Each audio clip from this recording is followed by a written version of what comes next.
Sai selfie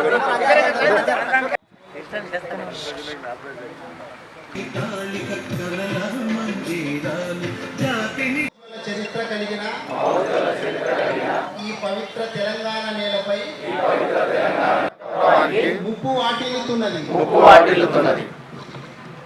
ప్రథమ కర్తవ్యంగా భావిస్తూ మరో ప్రజా పోరాటానికి నన్ను నేను పునరంకితం చేసుకుంటున్నాను.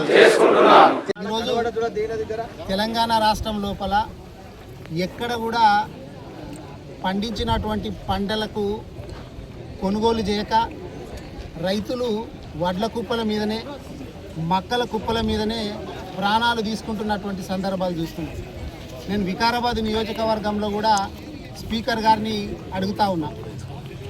ధారూర్ మండల కేంద్రంలో నేను సందర్శించిన, గట్టెపల్లికి పోయినా గట్టెపల్లి లోపల వడ్లు కొనుగోలు చేయక మొలకెత్తిని. అట్లాగే జొన్నల కొనుగోలు కేంద్రము దాదాపు మేము 2 నెలల నుంచి డిమాండ్ చేస్తుంటే మొన్నటికి మొన్న పెట్టిందంట, కానీ ఇప్పటికి కూడా సరిగా కొంటలేదు. మైలారంలో కావచ్చు, నాగారంలో కావచ్చు, మోమిన్ కలాన్లో కావచ్చు, ఎక్కడ కూడా లారీలు చక్కగా వస్తలేవు. కాంట చేస్తే లారీలు వస్తలేవు, కొన్ని చోట్ల కాంటనే చేస్తలేరు, రైతులకు ఇబ్బంది పడుతుండనేటటువంటి పరిస్థితి మనం చూస్తున్నాం. మర్పల్లిలో చూస్తే జొన్నలు ఇప్పుడు మర్పల్లి మార్కెట్ దగ్గర 2000 నుంచి 3000 క్వింటాలు తీసుకొచ్చి పెట్టిండ్రంట జొన్నలు. కానీ ఇప్పటి వరకు కూడా జొన్నల కొనుగోలు కేంద్రము మర్పల్లి లోపల ఓపెన్ చేయలేరు. మరి స్పీకర్ గారు ఏం చేస్తుండ్రు? ఇది స్పీకర్ గారి నియోజకవర్గము, ముఖ్యమంత్రి గారి జిల్లా. కానీ వీటిని పట్టించుకోకుండా ముఖ్యమంత్రి గారు ఏం చేస్తుండ్రు? స్పీకర్ నేను ఒకసారి పోయి చూడాలి. ఇప్పుడు ఆడ మర్పల్లి మార్కెట్ లోపల సంచుల మీద వండుకొని రైతులు ఎట్లా పడిగాపులు కాస్తూ ఉన్నారు. గది కదా మనం చేయాల్సింది.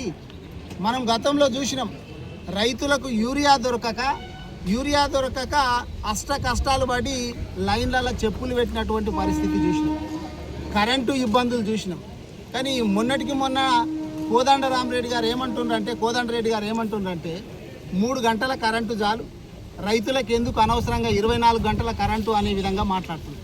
కానీ ఈ కాంగ్రెస్ కుట్ర ఏంటంటే 24 గంటల కరెంట్ అవసరం లేదు, దీన్ని ఎత్తేద్దాము అనేటటువంటి కుట్ర కాంగ్రెస్ పార్టీ వాళ్ళు చేస్తున్నారు. మనం చూసినాం, గతంలో కేసీఆర్ గారు కూడా రైతులను ఏ విధంగా ఆదుకున్నారో చూసినాం. కరెంటు ఎత్తేయాలని చెప్పి చూస్తున్నారు వాళ్ళు. చివరికి రైతులకు ఇచ్చేటటువంటి సాయం, రైతు బంధు కూడా ఎత్తేయాలని చెప్పి చూస్తున్నారు. మనకు చాలామందికి అర్థమవుతలేదు. అరే వీళ్ళు ఏం చేస్తున్నారు అంటే, రైతులకు ఇచ్చేటటువంటి స్కీములను ఒక్కొక్కటి మొత్తము కరెంటు కావచ్చు, రైతు బంధు కావచ్చు, ఇవన్నీ ఎత్తేయాలనేటటువంటి ఉద్దేశంతో రేవంత్ రెడ్డి గారి ప్రభుత్వం ఉన్నది. మనం అంతేందుకు ఇప్పుడు కొత్త పథకాలు పెడతలేవు. వికారాబాద్ నియోజకవర్గమే తీసుకుంటే మొన్నటికి మొన్న దన్నారం లోపల, మద్దుల్ చిటంపల్లి లోపల, వెంకటపూర్ తాండ లోపల నీళ్ళ కష్టాలు ఘోరంగా ఉన్నాయి. మరి ఈ మున్సిపల్ కమిషనర్ గారు ఏం చేస్తుండ్రు, ఇక్కడ స్పీకర్ గారు ఏం చేస్తుండ్రు? మీరు కనీసం కదా ఈ నీళ్లు, తాగు నీళ్లు ఇచ్చేటటువంటి సాధ కాకపోతే ఎట్లా?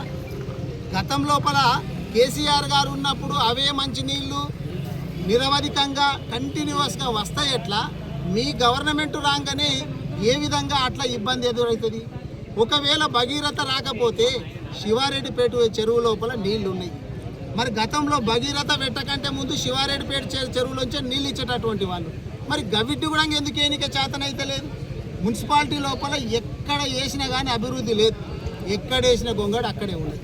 నీళ్ళు ఎన్నిక చేతనైతే లేదు, కరెంటు చక్కగా ఎన్నిక శాతనైతే లేదు, పంటలకు కొనుగోలు చేయనిక శాతనైతే లేదు, ఎరువులు ఎన్నిక శాతనైతే లేదు. కాంగ్రెస్ బీజేపీ కలిసి రైతుల నడ్డి విరిసే విధంగా చూస్తున్నారు. మనం చూసినాము, గత 15-20 రోజుల నుంచి ఎన్నిసార్లు పెట్రోల్ డీజిల్ ధరలు పెరిగినాయో మనం చూసినాం. దాదాపు 5 సార్లు 6 సార్లు పెరిగింది. నిన్నటికి నిన్న మళ్ళా కమర్షియల్ సిలిండర్ ధర మళ్ళీ నిన్నటి కూడా 50 రూపాయల పైచిలకు మళ్ళీ పెరిగింది. అంటే బీజేపీ ప్రభుత్వం ఏమో ఆ విధంగా ఇబ్బంది పెడుతున్నది, కాంగ్రెస్ ప్రభుత్వం ఏమో ఈ విధంగా ఇబ్బంది పెడుతున్నది. మనము రైతులు అంటే వీళ్ళకు లెక్క లేకుండా పోయింది. రాబోయేటటువంటి రోజుల లోపల కాంగ్రెస్ వాళ్ళు, బీజేపీ వాళ్ళు ఎన్ని నాటకాలు ఆడినా కానీ నమ్మే పరిస్థితి లేదు. ఆ బీజేపీ వాళ్ళంట పోయి మళ్ళీ యాత్రలు చేస్తున్నారంట. దేనికి యాత్ర చేస్తున్నారో తెలియదు. రేవంత్ రెడ్డి గారు ఏం చెప్తారు, పాలమూరు రంగారెడ్డి ఎత్తిపోతల పథకంను పక్కకు పడేసినాం, మేము కొడంగల్ నారాయణపేట లిఫ్ట్ ఇరిగేషన్ ద్వారా కొడంగల్కు మాత్రము 2027 లోపల నీళ్లు తీసుకొస్తామని అంటున్నారు. మేము గతంలో కూడా చెప్పినాం, సంతోషం, నీళ్లు తీసుకురండి కొడంగల్కు, కానీ మా వికారాబాద్ నియోజకవర్గానికి ఎందుకు తీసుకురారు? స్పీకర్ గారు ఎందుకు అడుగుతలేరు?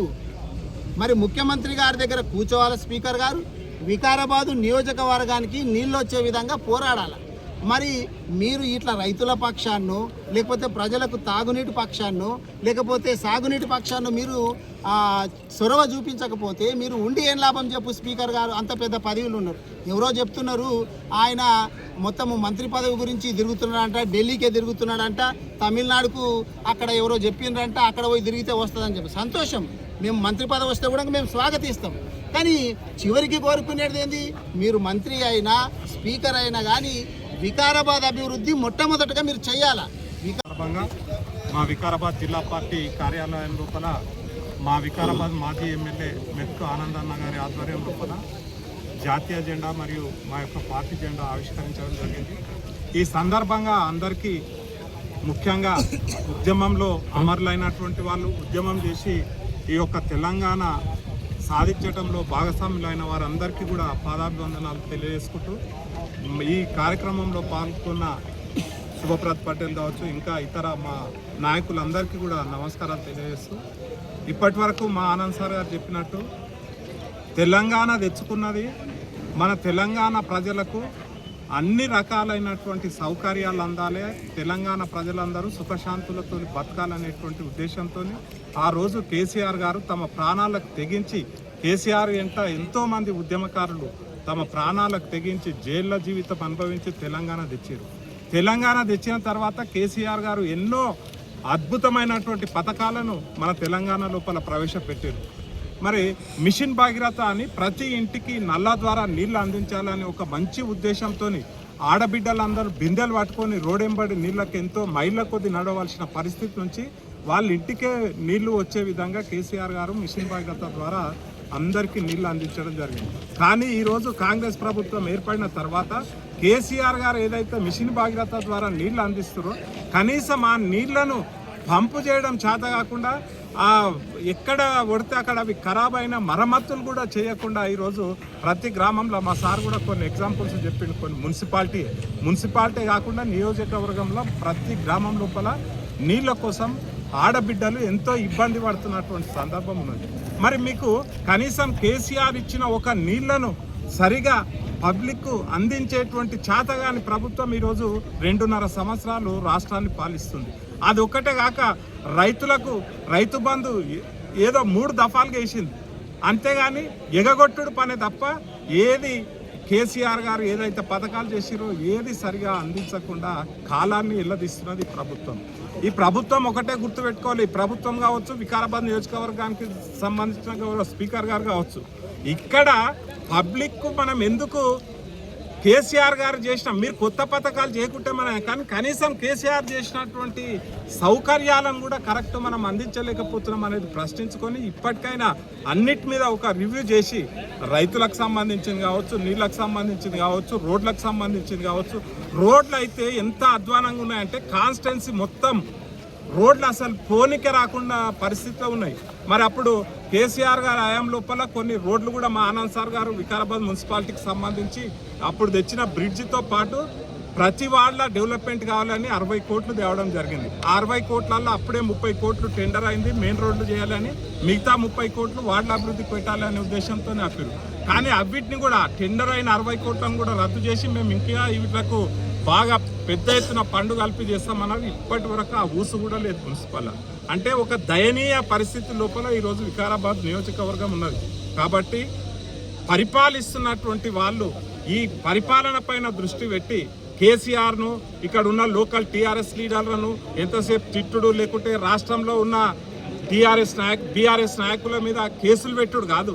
మీరు ఫస్ట్ పబ్లిక్ ఏం చేయాలని అది చేసినాక తర్వాత బీఆర్ఎస్ నాయకుల దగ్గరికి రావాలని సందర్భంగా తెలియజేస్తూ మరోసారి జై తెలంగాణ. 12 సంవత్సరాలు కావస్తున్న సందర్భంగా ఈరోజు రాష్ట్ర ప్రజలందరికీ కూడా, వికారాబాద్ ప్రజలకందరికీ కూడా రాష్ట్ర ఆవిర్భావ దినోత్సవ శుభాకాంక్షలు.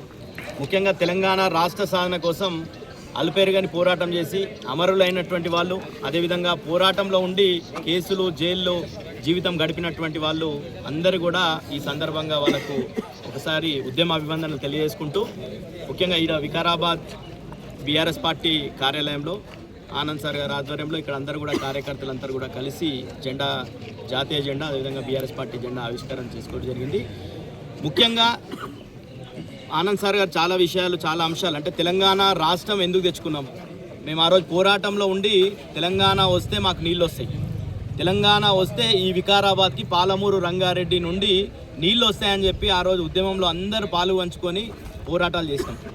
కేసీఆర్ గారి ఆధ్వర్యంలో మొదటి ప్రభుత్వంలో 85-90% పాలమూరు రంగారెడ్డికి సంబంధించిన పనులు పూర్తయినప్పటికీ ఈ జిల్లా నుండి ముఖ్యమంత్రి అని చెప్పుకుంటున్నటువంటి రేవంత్ రెడ్డి గారు ఇప్పటి వరకు ఆ పెండింగ్ పనులను పూర్తి చేయడం లేదు, ఈ వికారాబాద్కి నీళ్ళు ఇవ్వడం లేదు. అదేవిధంగా ఉద్యోగాలు వస్తాయని చెప్పినాం. తెలంగాణ ప్రభుత్వం గతంలో కేసీఆర్ గారు 2,32,000 ఉద్యోగాలను నోటిఫికేషన్లు వేసి వివిధ నోటిఫికేషన్ల ద్వారా భర్తీ చేయడం జరిగింది. కాంగ్రెస్ ప్రభుత్వం కూడా ఏం చెప్పిందంటే వచ్చిన ఒక సంవత్సరంలో రేవంత్ రెడ్డి గారి మాటల్ని విశ్వసించారని చెప్పి ప్రియాంక గాంధీ గారిని, రాహుల్ గాంధీ గారిని మొత్తం కూడా అశోక్ నగర్ చౌరస్తాకు అందరి నిరుద్యోగుల దగ్గర తీసుకొని వచ్చి వచ్చిన ఒక సంవత్సరం, మొదటి సంవత్సరంలోనే కాంగ్రెస్ ప్రభుత్వం వచ్చిన మొదటి సంవత్సరంలో 2 లక్షల ఉద్యోగాలు వేస్తామని చెప్పారు. అదేవిధంగా జాబ్ క్యాలెండర్ పెడతామని చెప్పారు. ఇప్పటి వరకు 2 లక్షల ఉద్యోగాలు దేవుడెరుగు. వాళ్ళు ఇచ్చినటువంటి మొత్తం కూడా కలిపితే 11,000 చిల్లర మాత్రమే వాళ్ళు ఇచ్చినటువంటి. గత ప్రభుత్వం ఇచ్చినటువంటి నోటిఫికేషన్లు ఇచ్చి ఎగ్జామ్లు కండక్ట్ చేసి రిజల్ట్ పెండింగ్ ఉన్నాయి మాత్రం పత్రాలు ఇచ్చి అపాయింట్మెంట్ లెటర్లు ఇచ్చి మొత్తం కూడా నేను ఇచ్చిన అని చెప్పుకున్నటువంటి రేవంత్ రెడ్డి గారిని మేము ప్రశ్నిస్తున్నాం. ఈరోజు ఏ ముఖం పెట్టుకొని నువ్వు నిరుద్యోగులకు, తెలంగాణ యువతకు సమాధానం చెప్తావు? ఈ 2.5 సంవత్సరాల కాలం అయిపోయింది, ఇప్పటి వరకు నువ్వు ఇచ్చినటువంటి నిరుద్యోగులకు ఇచ్చినటువంటి హామీ ఎక్కడ పోయిందని అడుగుతున్నాం. అదేవిధంగా విద్యార్థులకు చాలా చెప్పిండు. 10th పాస్ అయితే SC ST విద్యార్థులకు 10,000, ఇంటర్ పాస్ అయితే 25,000, డిగ్రీ పాస్ అయితే 50,000, పీజీ చేస్తే PhD చేస్తే ₹1,00,000, ఇట్లా అనేక హామీలు ఇచ్చి అధికారంలోకి వచ్చి కనీసం ఈరోజు గత ప్రభుత్వం ఇచ్చినటువంటి ఫీజు రియంబర్స్మెంట్ చెల్లించకుండా విద్యను పేద విద్యార్థులకు, SC ST BC మైనార్టీ విద్యార్థులకు, అగ్రవర్ణాలు ఉన్నటువంటి పేద విద్యార్థులకు విద్యని దూరం చేసే కుట్ర రేవంత్ రెడ్డి గారు చేస్తున్నారు. అదేవిధంగా కేసీఆర్ గారు ఆ రోజు సంక్షేమ హాస్టళ్లను పెట్టి మొత్తం కూడా SC ST BC మైనార్టీలకు గతంలో సమైక్య రాష్ట్రంలో 200 చిల్లర ఉంటే వాటిని 1000 చిల్లరగా పెంచి అందరూ కూడా పేద విద్యార్థులకు అంటే KG నుండి PG ఉచిత విద్యలో భాగంగా అవన్నీ కూడా పెట్టడం జరిగింది. ఈరోజు హాస్టల్లో పురుగులన్నం తిని చనిపోయేటటువంటి పరిస్థితి తెలంగాణలో ఉన్నది. దాదాపు 100 మంది విద్యార్థులు పురుగులన్నం తిని చనిపోయినటువంటి, విషాహారం తిని చనిపోయినటువంటి పరిస్థితి చూసినాం మనం. కాబట్టి ఈరోజు విద్యార్థులకు ఏం చేస్తున్నావు నువ్వు ఇచ్చినటువంటి హామీలు, యువతకు ఏం చేస్తున్నావు? అదేవిధంగా ఉద్యమకారులకు చాలా గొప్పలు చెప్పిండు కాంగ్రెస్ ప్రభుత్వం. మేము రాగానే 250 గజాల స్థలం ఇస్తాం ఉద్యమకారులను గుర్తించి, అదేవిధంగా పెన్షన్లు ఇస్తామని చెప్పారు. ఇప్పటి వరకు కూడా ఈరోజు కమిటీ వేసి ఇప్పటి వరకు ఒక్క ఉద్యమకారుని కొత్తని గుర్తించింది లేదు, ఒక్కరికి పెన్షన్ ఇచ్చింది లేదు, ఒకరికి 250 గజాల స్థలం ఇచ్చింది లేదు. మేము డిమాండ్ చేస్తున్నాం, మీరు ఈరోజు ప్రభుత్వం మీ దగ్గర ఉంది, పోలీస్ వ్యవస్థ మీ దగ్గర ఉంది, ఈరోజు ఇంటెలిజెన్సీ ఉంది. మీరు అనుకుంటే ఒక నెల రోజుల్లో మొత్తం ఉద్యమకాలను గుర్తించవచ్చు, వాళ్ళకు స్థలాలు కూడా ఉన్నాయి, 250 గజాల స్థలం ఇవ్వచ్చు. మీరు ఈరోజు రేవంత్ రెడ్డి గారు బ్రదర్ చేస్తున్నది ఏంటంటే ఎక్కడ ప్రభుత్వ భూమి, రోజు పేపర్లలో చూస్తుంటే ఎక్కడ ప్రభుత్వ భూమి ఉంటే అక్కడ కాంగ్రెస్ నాయకులంతా కూడా కబ్జాలు చేస్తూ మొత్తం కూడా ఇక్కడ తెలంగాణలో ప్రభుత్వ భూమి కావచ్చు, ప్రైవేట్ భూమి కావచ్చు, అంతా కూడా రియల్ ఎస్టేట్ చేసేటటువంటి పరిస్థితి ఉంది తప్ప తెలంగాణ ఉద్యమకారులకు ఇచ్చినటువంటి హామీ అమలు చేయలే. ఆయనకు చాలా గొప్పగా చెప్పి వికారాబాద్ జిల్లా నుండి కూడా అందరు ఉద్యమకారుల లిస్ట్ అవుట్ చేసి మొత్తం కూడా 2024 జూన్ 2 రోజు పరేడ్ గ్రౌండ్స్ తీసుకుపోయారు. మేము అనుకున్నాం ఆ రోజే ప్రకటిస్తాడేమో, కనీసం ఉద్యమకారులకు ఏమైనా ఊరట వస్తుంది అనుకున్నాం. కానీ ఇప్పటి వరకు కూడా ఊసు లేదు. ఆ రోజు పిలిచిన రోజు మాట్లాడలే ఉద్యమకారుల గురించి, ఈ రోజు వరకు కూడా ఉద్యమకారుల గురించి ఊసు లేదు. ఇప్పటికి డిమాండ్ చేస్తున్నాం, ఉద్యమకారులకు నువ్వు మాట ఇచ్చినావు, నువ్వు గెలిచినావు కాబట్టి ప్రజాస్వామ్యంలో ఎవరైతే అధికారంలో ఉంటారో వాళ్ళని ప్రశ్నిస్తారు. డెఫినెట్గా రాజ్యాంగం ఇచ్చినటువంటి హక్కు, నువ్వు అధికారంలో ఉన్నావు కాబట్టి నిన్ను ప్రశ్నిస్తాం. నిన్ను ప్రశ్నిస్తే నువ్వు ఇచ్చినటువంటి హామీలు అమలు చేయమంటే నువ్వు కేసులు పెడతా అంటే తెలంగాణలో ఉన్నటువంటి సమాజమే పోరాటాలు చేసినటువంటి సమాజం. ఇది నియంతలను చూసింది. నిజాం నవాబులను తరిమి కొట్టినటువంటి గడ్డ ఈ గడ్డ, పోరాటాల గడ్డ. అదేవిధంగా వికారాబాద్ కూడా ఉస్మానియా కేంద్రం తర్వాత అంత పెద్ద ఎత్తున పోరాటం చేసినటువంటి గడ్డ వికారాబాద్ గడ్డ. తొందరగా రేవంత్ రెడ్డి గారు గుర్తించండి ఉద్యమకారులను, నువ్వు ఇచ్చిన మాట ప్రకారంగా 250 గజాల స్థలం పెన్షన్లు ఇవ్వాలని చెప్పేసి ఈ సందర్భంగా డిమాండ్ చేస్తున్నాం.